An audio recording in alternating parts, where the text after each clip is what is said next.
versos de amor, de furia, de lamento, en mimbres de comedia sencilla. ¡Caos! ¡Tanta prisa! Hay que bajar a la calle. El señor Catalá de Valeriola organiza en su palacio unas justas poéticas para recibir el verano. ¿Quién de Castro? Félix López de Vega y Carpio. El primer poeta de España. Lope de Vega, en mi casa.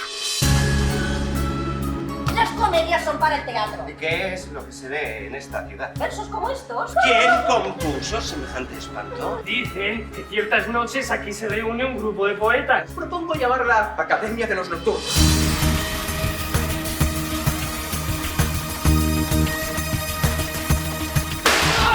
Creer que un cielo en un infierno cabe dar la vida y el alma a un desengaño.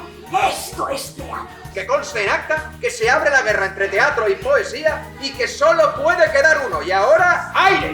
Vestidos de nuevas formas y extrañas, desafía todo lo que reverencia. Teñid de verso el agua, teñid de verso el agua de Valencia.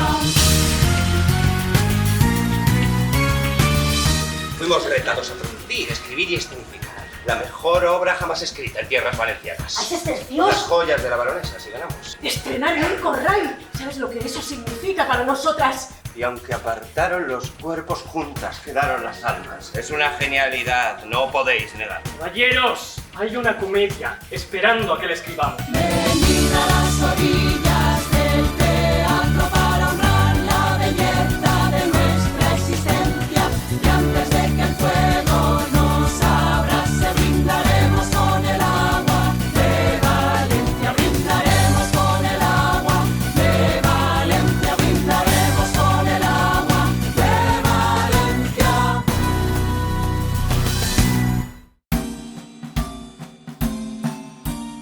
Es buena la comedia, pero no tiene título. Título es siempre lo más difícil.